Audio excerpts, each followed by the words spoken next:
Yo, what's good everyone? Thank you for tuning in to today's video. We just got finished wrapping up the video for the top 10 upcoming sneakers for the month of December, but since I'm wearing my Grinch Christmas jumper, it seemed only right to actually take a look at my top 10 worst releases for 2021. Now, before we jump into my top 10 list, I want to give a massive shout out to all of my returning subscribers. If you haven't already, please feel free to smash that subscribe button. Also, do make sure the bell notification is switched on so you never miss a video just like this. If you do go on to enjoy our video, please give us a massive thumbs up, which is always truly appreciated. And if you do want to reach out to me outside of YouTube, you will be able to find me on Instagram under ACS Sneakers. And with all that said, let's go ahead and dive straight into the video. Ho, ho, ho, ho, ho. Merry Christmas! So no messing about, jumping straight into number 10 for my top 10 worst releases for 2021. The first shoe up on our list, we have the Yeezy 450 in the cloud white colorway. Absolutely awful shoe. Now, I know that there are people that absolutely love this shoe and people were really excited for it, and a couple of people that I actually work with on the SWO podcast, shout out to Pat and shout out to Shay, absolutely love the 450. I just think it's absolutely awful, looks completely awful on feet, awful on a shelf, just awful to me.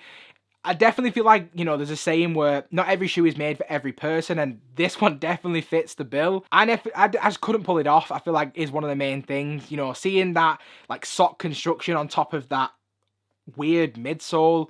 You know, they kind of took a swing, and for me, they took a miss. If you absolutely love that shoe, that's absolutely fine for you. But for me, it had to make the list. Absolutely god-awful shoe. So moving on to the next shoe up on our list, in at number 9, we have our first collaboration. It is between Ambush and Nike for the Flash Lime colorway. Oh, I mean, this shoe is just absolutely awful. I mean, there were certain colorways that released that definitely had a little bit more to them, but this one, Flash Lime, it looks sickly. It makes me feel sick to look at it.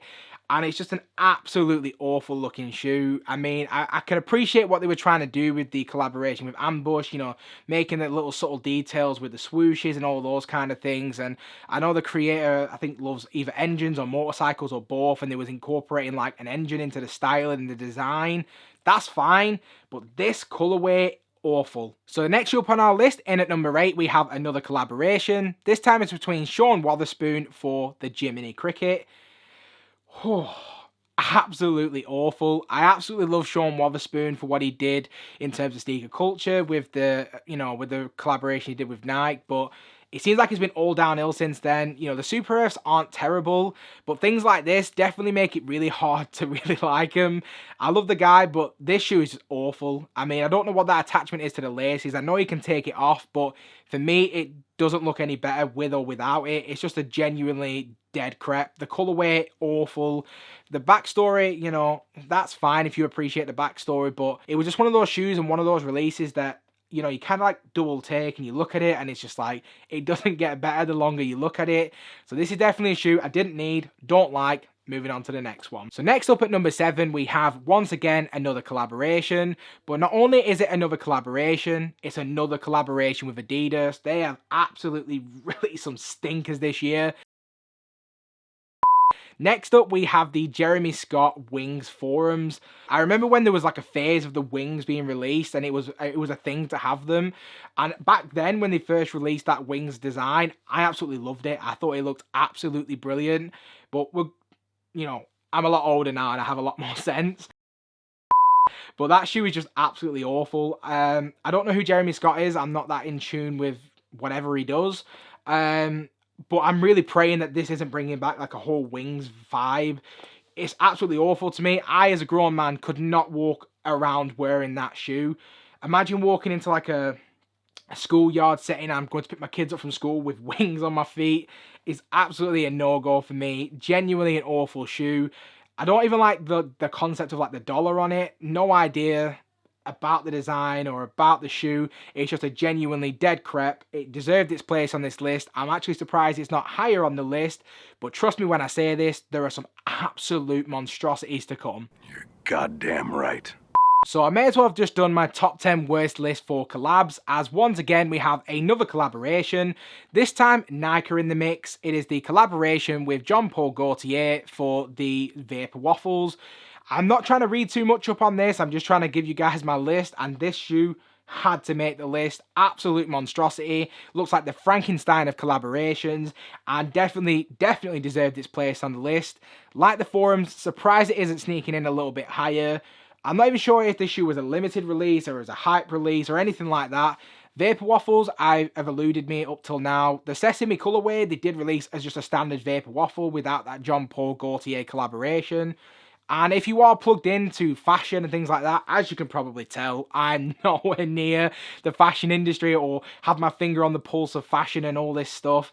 You know, I'm just a fat Lancashire lad who loves shoes and have absolutely no idea about things like fashion. So if this is a stylistic, fashionable shoe for you, brilliant. Absolutely fill your boots. But to me, absolute monstrosity.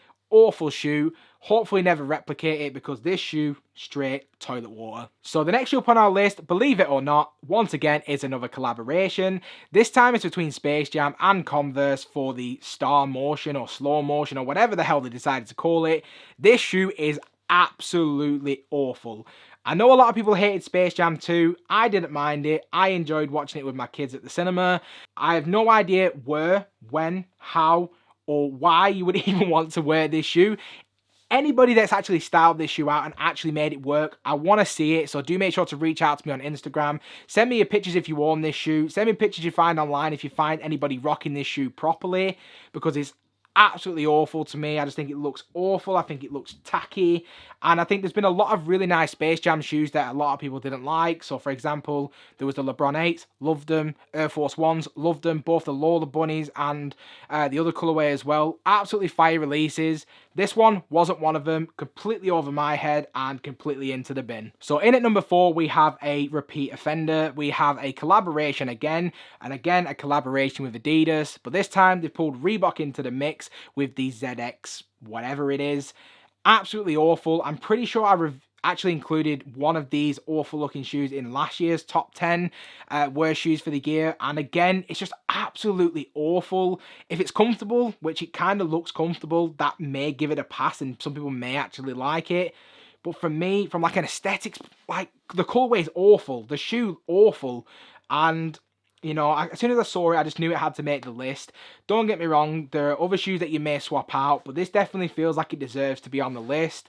Adidas definitely are repeat offenders, and whenever they collaborate, especially with some of these stinkers, you know, it should make you reevaluate that who actually said that this shoe should be going out to the masses. It's definitely a shoe that has that scent and that whiff of a shoe that will go on sale, be completely discounted, and then just completely thrown away. This isn't a shoe that I personally would ever go anywhere near. Absolutely awful. So next up, just to switch it up a little bit, we don't have a collaboration and we actually have a very, very new release. We have the Air Jordan 11 Animal Instinct. Now, for me, this shoe, not only being a complete travesty in terms of how it looks, is a complete slap in the face to all my fellow sneakerheads that are both male and female. The Air Jordan 11, for the most part, the colorways can be worn by any gender, by any age. They are absolutely perfect as they are, whether you've got the Breads, the Space Jams, the Concords, the Jubilees, the Cool Greys. It is an effortless, timeless classic that can be worn and appreciated by everyone. But when you slap Cat Slater's skirt all over that midsole, all over that pattern leather, absolute travesty. How can you do that to one of the best Air Jordans to have ever released is completely beyond me. You would never see that crap smacked on a Jordan 1. Even on a Jordan 3. Can you imagine if they replaced the elephant print with Cat Slater's skirt? Genuinely awful. Made me a little bit mad. And to expect that females can only like leopard print and can only like certain colours is a complete slap in the face to women. I think this shoe is awful. It's not in tune with exclusivity. It's genuinely trash. If you liked it, like I've said, this isn't me coming at you or me saying that your shoes and your collection are awful. This is just my personal opinion. If you disagree with it, that's absolutely fine. If you got them and you like them, brilliant. Absolutely, I'm buzzing for you. But for me,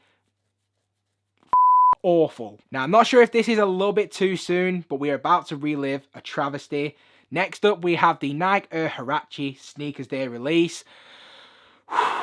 Man, that was a bad day. Sat around all day watching the bloody whatever they were, I don't even know how to sum it up. I absolutely love Will Storr from the Sneakers Lives. He is brilliant. I've spoken to him a couple of times on Instagram. Seems like a really great dude. But the planning, the scheduling, awful. The music, awful. The release is tragic. And it's one of those days that I think I'm going to remember for a very long time. And this shoe definitely doesn't help. Awful, once again, slapping a mix of colours that shouldn't work on an absolutely classic shoe that definitely deserved a lot more respect. Don't know what it is about these animal looks and animal prints. If that's a vibe for you, that's fine. Doesn't seem like it's in theme with like what's going on in fashion. Like I've said before, I'm not the most fashionable, but can't remember the last time I saw too many people walking around with a leopard print crepe. I don't know if you do, that's fine. But this one, genuinely trash, deserves to go straight to the bin. They tried pushing this release on us so hard. Every time they did a new live, they was pushing out this exclusive access. They could give me this shoe for free and it would have dashed in the bin. Absolutely awful. Awful, awful shoe. And last but by no means least, we have reached my number one worst shoe for all of 2021. It is again with a repeat offender. This time the collaboration is Kevin Frost and Adidas for this absolute monstrosity. This may be the worst shoe I've ever seen. Forget this year, I cannot remember the last time I saw a shoe as bad as this. I appreciate storytelling, I appreciate concepts and conceptualizing designs, but this is awful. Genuinely, I have no idea who in the designing process thought, yeah, Steve, you know, he works at the supermarket, you know, wants to go and buy this crap on a Saturday, rock it with the lads down the pub. Honestly, this is one of the deadest crepes I think I've ever seen in my entire life. Oh, honestly, I am almost lost for words. This is genuinely so bad. Like, I have no idea who decided to do it. It just seems like, it doesn't even seem like it's a real shoe. It seems like somebody has literally tried to conceptualize this crazy design, incorporated like Mr. Potato Head into it, and he's just mad. And then I mean, the forums had a resurgence this year, and this, whilst probably not hindering the resurgence of the forums, whether it be mids, you know, or lows or whatever, still an awful shoe. I mean, honestly, I could have done a whole 10-minute video about how bad this shoe is. I don't even know who Kevin Frost is, but Adidas really need to be a little bit more selective. I know Adidas doesn't have the hype that Nike does. It doesn't have the hype that Jordan does. And without Yeezy, it would probably be dead in the water right now because, you know, there are certain shoes that people buy as like lifestyle shoes, and there are a lot of really good Adidas options to pick from. But in terms of sneakerhead culture, in terms of staying relevant, in terms of staying as impactful, if you take away the collaborators with, like, for example, you know, Kanye West, or I expect there'll be quite a lot with Jerry Lorenzo. If these are the collaborations they're doing outside of that, I mean, we give a lot of stick to Kanye for like the 450s and for really questionable colorways, but my God, this is bad. But yeah, easily worst crep of the year, by far, worst crep I've probably ever even seen. I'm not being over dramatic, absolutely trash. And with all that said, that is my 10 worst shoes of the year. I did try and go back from January up till now to see all the sneakers that I've released. And to be honest, there isn't as many bad ones as there was in 2020. 2020 had some bad ones as well. But this year was a little bit harder to actually track down. And some of these shoes, whilst you may like them, I hope I didn't cause any offense. It's just a little bit of fun, being a Grinch, picking out some absolute bangers. I'd love to get your top 10 worst releases of the year in terms of how you feel and how these shoes have affected you. Because I don't think I'll ever get those Kevin Frost shoes out of my mind. You know, those are just some genuinely trash shoes.